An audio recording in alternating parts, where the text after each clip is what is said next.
ఈ వీడియో కాళేశ్వరంలోని సరస్వతీ నది పుష్కరాల గురించి.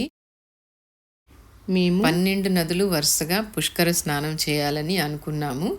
సో ఇది మా మొదటి పుష్కర స్నానం. సో నేను, శశి, రమాపాణి ఉదయాన్నే 6 గంటలకి హైదరాబాద్ నుంచి బయలుదేరి వెళ్ళాము. మాకు 5 గంటలు పట్టింది అక్కడికి చేరటానికి, కాళేశ్వరం చేరటానికి. బయట వర్షం పడుతుంది ఇప్పుడు. సో హోప్ఫుల్లీ అక్కడ అంత ఎండ ఉండదని అనుకుంటున్నాం. సో దారి మధ్యలో వేడివేడిగా ఇడ్లీ వడ తిన్నాం. యాక్చువల్లీ చాలా టేస్టీగా ఉన్నాయి. ఈ కాళేశ్వరం గుడి ప్రాముఖ్యత గురించి చాగంటి గారి మాటల్లో మీ అందరికీ తెలియచేయాలని ఈ వీడియో పెడుతున్నాను. ఒకసారి చూడండి. అటువంటి క్షేత్రాల్లో ఒకటి మహాకాళేశ్వరం. గోదావరి పరివాహక ప్రాంతంలో సాక్షాత్తుగా యమధర్మరాజు గారే ప్రతిష్ఠ చేసినటువంటి శివలింగం. ఎంత గొప్ప శివలింగము అంటే ఒకానొకప్పుడు ఒక చర్చ వచ్చింది, గోదావరి గొప్పదా గంగ గొప్పదా అని. తీర్మానం చేశారు గంగయే గొప్పది. ఎందుచేత అంటే గంగానది ఒడ్డున మరణిస్తే, కాశీపట్టణంలో మరణిస్తే శంకరుడు వచ్చి చిట్ట చివర ఆ తారక మంత్రాన్ని ఉపదేశం చేస్తాడు. అస్థికలు తీసుకెళ్లి గంగలో కలుపుతారు. పైగా అందుకని గంగ గొప్పది అన్నారు. గోదావరి మాతకి గంగ కన్నా గొప్పతనం కావాలి అనుకుని ఆవిడ తపస్సు చేసింది పరమశివుడి గురించి. ఏం కావాలని అడిగాడు. నా దగ్గరికి వచ్చి కాసిని నీళ్లు తీసుకుని తాగిన, స్నానం చేసిన, నువ్వు ఇక్కడ వెలిసి ఉండాలి నా తీరంలో సాక్షిగా. ఇక్కడ నా తీరంలో వెలిసి ఉండి ఎవరు ఇక్కడికి వచ్చి స్నానం చేసినా కూడా శరీరం విడిచిపెట్టక్కర్లేదు, ఈ క్షేత్రానికి వచ్చి స్నానం చేస్తే చాలు, నువ్వు మోక్షం ఇస్తానని చెప్పి మాట ఇచ్చానన్నాడు. ఇచ్చానంటే చాలదు, ఇక్కడ ఆవిర్భవించండి. గోదావరి మాత కోరిక మేరకి అక్కడ ఆవిర్భవించాడు. దీనికి సాక్షి యమధర్మరాజు గారు. ఇక్కడకొచ్చి ఎవరైనా స్నానం చేసి వెడితే వాడి శరీరం పడిపోయినప్పుడు మోక్షం ఇవ్వాలి. అందుకే ఒక పీఠం మీద 2 లింగాలు ఉంటాయి.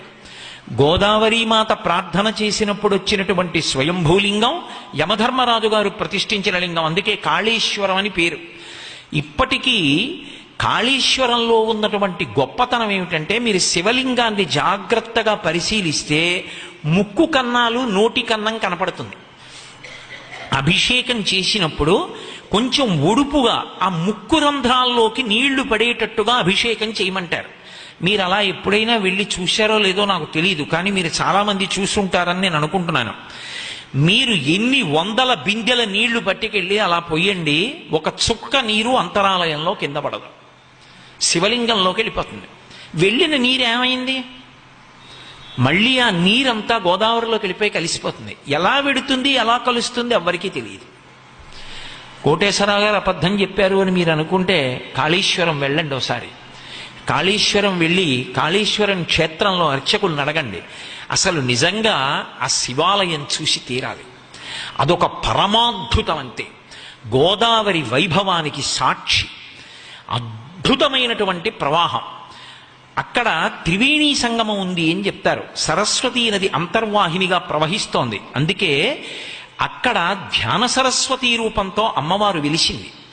అందుకే మీరు ఇప్పటికీ మహాకాళేశ్వరం వెళ్ళి మహాకాళేశ్వర క్షేత్రంలో సరస్వతీ అమ్మవారి గుడిలోకి నేను చెప్పకుండా మిమ్మల్ని తీసుకెళ్ళి చూడండి అన్నాను అనుకోండి, ఏదో కళ్ళకి గంతలు కట్టి తీసుకెళ్ళి కళ్ళకి గంతలు విప్పాను అనుకోండి, మీరు ఉలిక్కి పడతారు, ఎవరో ఆడావిడ వీణ పట్టు కూర్చుంది అని. అంత సజీవంగా కూర్చుని ఉంటుంది సరస్వతీదేవి. అక్కడ అమ్మవారిని సేవిస్తే అంతటి ధారణాశక్తి. కార్ పార్కింగ్ నుంచి మెయిన్ ఘాట్కి చాలా దూరం ఉంది. ఈ మండే ఎండలో ఎలా నడిచి వెళ్ళాలా అని భయపడుతున్న టైంలో ఎదురుగా ఎడ్ల బండ్లు దేవుళ్లాగా కనిపించాయి. వాళ్ళు డైరెక్ట్గా నీళ్ళ దగ్గరికి తీసుకువెళ్ళడానికి మనిషికి 50 రూపాయలు అడిగారు. రెండో ఆలోచన లేకుండా ఎక్కేసేసాం. చాలా ఎత్తుపల్లాలుగా ఉన్నది, కానీ మళ్ళీ ఛాన్స్ రాదు కదా, అందుకని ఎక్కేసేసాం. ఎడ్ల బండి ఎక్కాం, ఎన్ని సంవత్సరాలకి ఎక్కాము, ఎప్పుడు చిన్నప్పుడు ఎక్కుంటాం ఎడ్ల బండి అంటే, మళ్ళీ ఎక్కలేదు, ఇప్పుడే ఎక్కటం. మరి జనం ఎక్కువ ఉంటారేమో, నీళ్లు తక్కువ ఉంటాయేమో అనుకున్నాము, కానీ అలాంటి ఇబ్బంది ఏం రాకుండా విజయవంతంగా స్నానం పూర్తి చేసేసాం. బహుశా మేము వెళ్ళినది 2వ రోజు అవ్వటం వలనో ఏమో కానీ నీళ్లు అంత మురికిగా లేవు. తర్వాత దర్శనానికి వెళ్ళిపోయాం. దర్శనానికి వెళ్ళేటప్పుడు బాగా ఎండ ఉన్నది, కొంచెం ఎండలో నడవాల్సి వచ్చింది. ముక్తేశ్వర స్వామి, కాళేశ్వర స్వామి, సరస్వతీ మాత దర్శనం చేసుకున్నాం. ఈ ఎండకి ఎంతగా అలసిపోయామంటే తిరిగి వచ్చేటప్పుడు కరీంనగర్ వైపు నుండి వచ్చి కొన్ని గుళ్ళు చూసుకుందాం అనుకున్నాం. అవన్నీ ఏమి చూడకుండా వచ్చేసేసాం. సో ఇది మా సరస్వతీ నది పుష్కర స్నానం. వచ్చే సంవత్సరం యమునా నది పుష్కరాల్లో కలుద్దాం.